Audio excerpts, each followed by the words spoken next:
Welcome to a brand new episode of This Week in Apps. No YouTube intro today. Do you even like those? I'm Ariel from Appfigures, and here's your weekly recap from the world of mobile apps and games. Let's start with the highest earning apps in the US in March. I ranked downloads last week. I'll link to that video at the end in case you missed it. TikTok was the highest earning app in March, which is what I expect will be the case in months to come. It ended March richer than February, adding $62 million of net revenue from the US to its bottom line, according to our estimates. That's nearly 20% higher than February if you're comparing. YouTube was right behind it with $49 million of net revenue from the US, which is higher than February, but only by a bit. And by the way, I've been comparing these two over the last few videos in terms of revenue, but it's worth remembering that in-app purchases serve different purposes for the two. And in the case of TikTok, there's a much more direct correlation to demand than for YouTube. So it's something to keep in mind. Streaming and dating apps fill up the rest of the spots in our top 10 roundup, which resembles February a lot, but with much higher numbers. Together, our estimates show the top 10 highest earning apps bringing in $318 million of net revenue in March from the US. This total is about 10% higher than that of February, and all apps on our list have seen an increase in revenue without exception. Quick pause. If you like the video so far, please give it a like.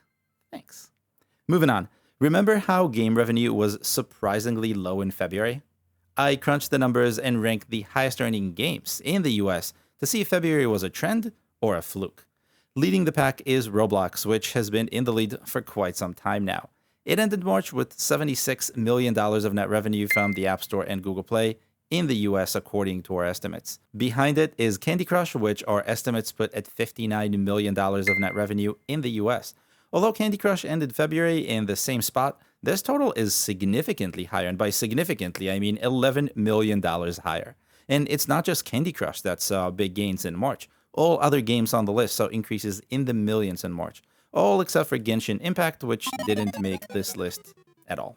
Instead, Evony, not a hyper-casual game, snuck in with $16 million of net revenue, split fairly evenly between the App Store and Google Play. Together, we estimate that the top 10 highest-earning games brought in $316 million of net revenue in March from the US. And if you're comparing, that's a significant increase over February as well. Like downloads, which rose a ton in March, so did revenue. So February was just a fluke. Another week, another widget shooting to the top of the App Store. Wait, did I say that recently? Yes, I definitely said that recently. Well, it's happening again. Live In or Live In, a home screen widget that lets your friends share pictures, has taken over the App Store this week. Our estimates show that daily downloads across the App Store and Google Play, which averaged just about 3,000 earlier in March, jumped to nearly 160,000 on Tuesday, up nearly 2,500% within a few weeks, which is quite a lot for a widget that's only a few months old. The US contributed the most downloads, but Saudi Arabia was right behind it, with Brazil and India in third and fourth places. Here's the thing, though. Live-In's or Live-In's widget idea isn't novel. A few months ago, Lock It Widget rose to the top of the App Store doing exactly the same thing. I looked at Live-In's release date, and guess what? It rolled out just a few weeks after Lock It Widget hit peak downloads. Coincidence?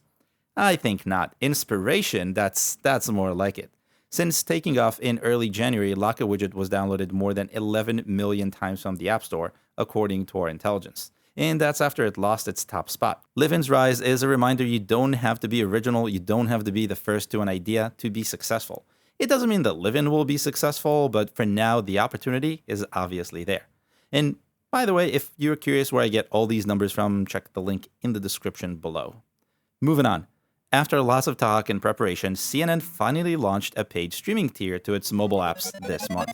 There was a lot of hype and speculation about CNN Plus before launch, so now that we have some revenue data, let's see how it performed. CNN Plus, a $5.99 a month subscription, has been added to CNN's mobile app on the App Store and Google Play as an in-app purchase, which means we can use our app intelligence to back out new subscribers. Our estimates show that since the in-app purchase was added, CNN earned a total of $35,000 of gross revenue from the App Store and Google Play, with the lion's share of revenue coming from the App Store, which isn't really a surprise. Dividing the total revenue and the subscription cost gives us a little over 5,800 mobile subscribers in the app's first week. This is a rough calculation, so the number is likely a bit higher because the app offers a 7-day free trial that we're not considering, and also a lower cost for paying annually. And it's also focused on app viewers and not web viewers or those coming from Roku TVs and the likes. Now, was that performance what CNN was hoping for? If you ask me, not really. This is a great reminder that the streaming grace is not just about brand recognition, but really is about content. When content within the CNN Plus section of the app becomes engaging enough, more people will subscribe. Much like when a new movie is released on HBO Max or Disney Plus. It's that simple. Speaking of those two, they have something CNN doesn't. Downloads. Downloads which, in CNN world, aren't really exclusive to CNN Plus because the Plus lives within the main app, have decreased a bit in April. And I'm just kidding. They decreased a lot. 56% from the same period in March for a difference of roughly 100,000 downloads. To me, that says that the current CNN Plus subscribers are those who already had the app and are existing users, not new users that were attracted to CNN Plus all on its own. And that's both good and bad, but in the long term, that's just bad. So I expect to see more content going into the free side of the CNN app in the near future to get more traction. Specifically, traction that isn't only fueled by current events. That's a challenge for a news app, but it's not impossible. And last for this week, I've been talking about Capcut quite a bit, and with reason. Capcut is a newcomer into the very lucrative video editor space. The video editor space has seen significant year-over-year revenue growth, and in a way, it's the direct result of Capcut's parent TikTok's success. So it makes sense TikTok would want to dominate it, but what would that mean for the 5,000 plus apps in this space? Well, the easy answer is quite a lot of money. To get an idea of how big the video editor market is, I added up revenue estimates for all apps that have the term video editor in their name across the App Store and Google Play, which added up to a little over 5,000 apps. Looking at the revenue over time, one thing is very obvious. It's growing and fast.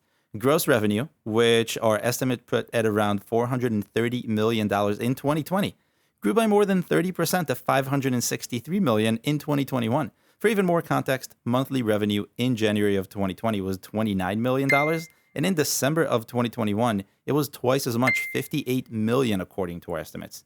It gets a bit more complicated when you dig into the distribution, where you see that about a half of that revenue comes from the very top 5 or 6 apps. Clearly, Capcut can really do some damage there, and when I analyze 2022 later this year, I'm sure we'll be able to see it. I'll leave you with this. Capcut has the users through TikTok and is free, which is an unparalleled advantage, but does it have the features? And that's all I have for you this week. If you have any questions, drop them in the comments below. And if you like this video, make sure to hit the like button so I know. And check out last week's episode to see the most downloaded apps and games in the world here. I'll see you next week.